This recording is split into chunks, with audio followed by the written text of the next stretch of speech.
Please be seated.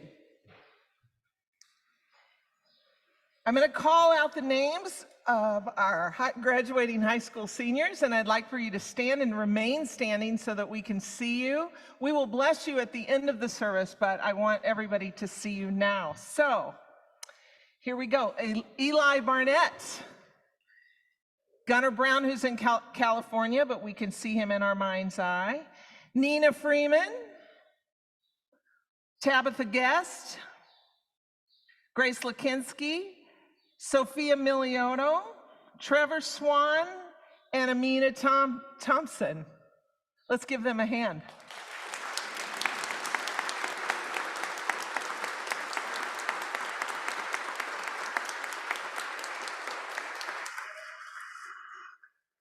Extraordinary kids. All right, kids, you can be seated, and I want you to notice what's going to happen next. I would like for those of you who are in any of these categories to stand and remain standing. Oh my God, let's see if I can do this. So that these kids could see you, okay? These are the people who've participated in your lives and your formation of faith and and have prayed for you and care for you. So will the parents stand and remain standing? Grandparents, siblings, anybody who's been their Sunday school teacher since they were little, anybody who's been their VBS leaders since they were little, anybody who was a youth leader, went on the trips to various places, West Virginia or other places, or anybody else who has had a role in these children's faith formation. Kids, take a look at this. It takes a village, and we are your people, and we love you forever. So.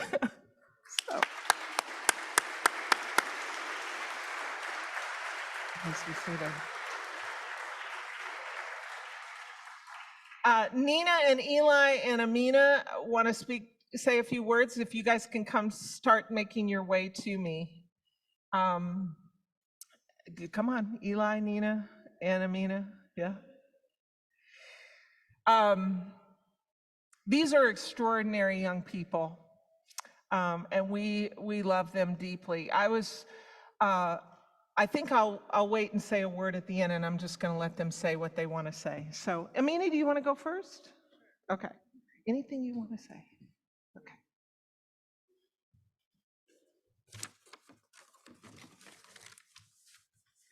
On behalf of all their pals, right? Okay, go. I wanted to start with a Bible verse. For I know the plans I have for you, declares the Lord. Plans to prosper you and not harm you, plans to give you hope and a future. Jeremiah chapter 29, verse 11. When I look back at my journey at St. John's, to the bare eye, it could be seen as a series of coincidences. What were the chances that my newfound best friend at a brand new school's mom was a pastor? And what were the chances that when we were in the process of looking for a new church, St. John's was introduced to my family? What were the chances that I decided to go out and volunteer with Sophia at the Open Hands Garden one day and find my life's passion? For I know the plans I have for you, declares the Lord. What were the chances that my senior year I would join a college program that happened to require me to apply to Spelman College? And what were the chances that they would give me a full ride scholarship based on my service and passion for food insecurity? The truth is, as all of us know, none of this was ever a coincidence. No event in my life that has ever occurred has been a coincidence or pure luck. Each step I have taken was thoughtfully placed by God. Though many times my luck seemed like it could have been given by anyone but God, it was always Him. You can't connect the dots if the puzzle is not yet complete. So as we take our steps, it is not till the journey comes to an end that we can look back and see God's strategic plan. The hardest part of knowing this fact is holding on to faith and hope. But I am lucky enough to have a strong foundation in faith through my St. John's community and my amazing family, that even in my most stressful months, I could see God, through His love, being poured onto me by each of you. I know that St. John's is where I was meant to be, and I couldn't have asked for a better place to sow my seeds of faith.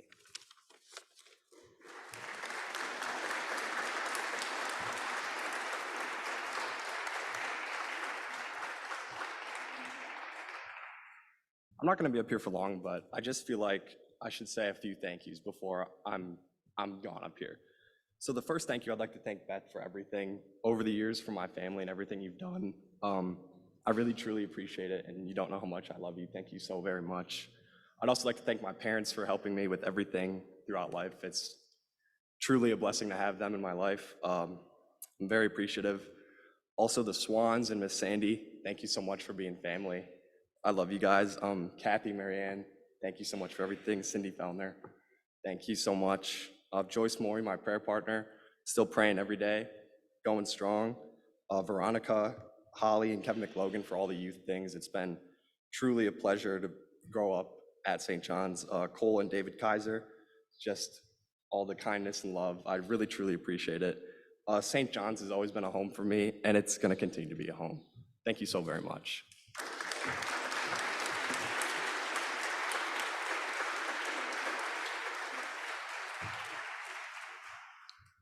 Sorry, just one second. I'm rethinking going last because I can already feel tears in my eyes.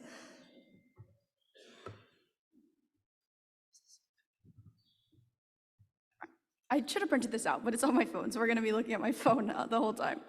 I know that I'm still considered a youth of this congregation, but yet I still feel like I've lived a lifetime here at St. John's. My days started off here playing in the nursery and going to Godly Play, but I somehow ended up here standing before you as a senior in high school with an endless amount of memories from St. John's. But even after all my years here, I've yet to memorize the Bible. I often get lost trying to understand the readings in church, and I don't even get me started on Episcopal terminology.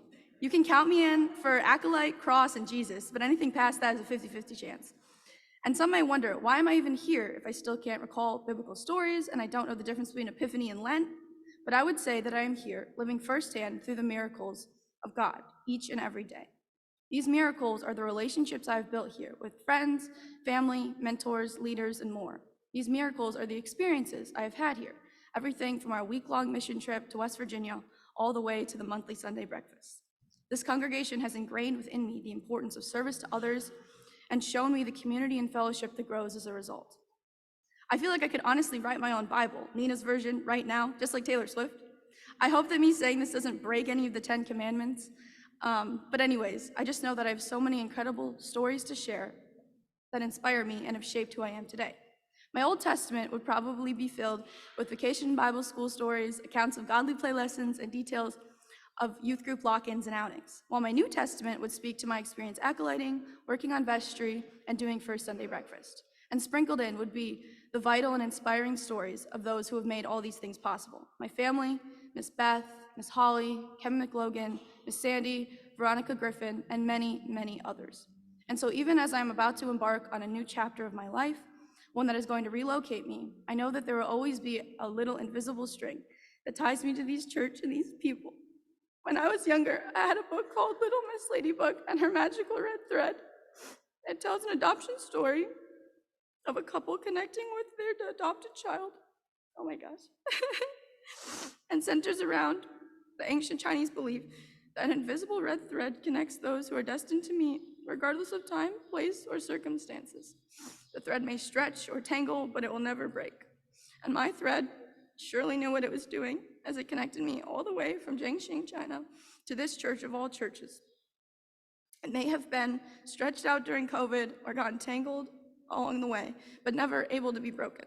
So many years from now, I am sure I will return here to this place, and maybe I'll recount this very day and know that my string is stronger than ever. Thank you.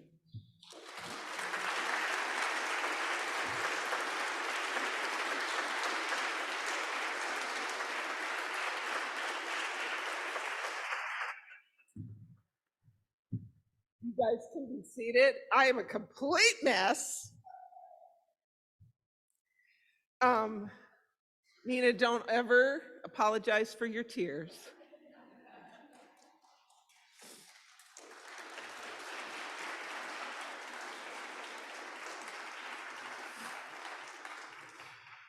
You know, one group that I didn't acknowledge, but I want to ask you to stand are those kids who have been in youth group with them at any age. And I see like Nathan Babcock and August and Johnny Miliotto. Can you guys stand too? And any of the others of you who've been part of their youth groups.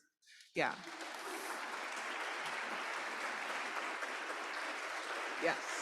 Lauren, Marin, Mediva, you can be seated. The only thing I want to add, this morning, Eric Babcock and I were standing in the lobby reminiscing about years past with these kids. And this memory popped up and I want to share it with you. And I particularly want to share it with you, kids who are graduating and starting a new chapter in your life, whatever that is. We were in a cave deep below the earth's surface. Darkness prevailed. And some of us were terrified. And sometimes life will bring you times when you feel like that.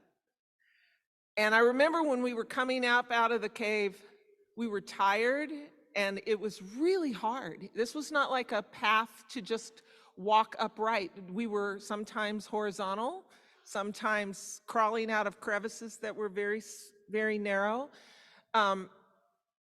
August, you know what I'm talking about, you remember? Yeah, okay. And some of us looked up at the guide at the end and said, we can't do this. And he said, you have to.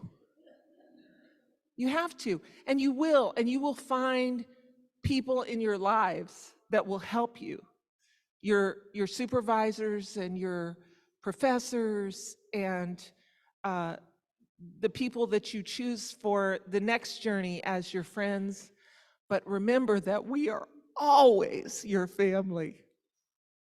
And we are always there standing below you saying, or in front of you with a hand stretched out saying, we're right here, you can do this. And remember that above all, you are beloved by the God who created you, and you are never alone. And we love you beyond measure. Amen.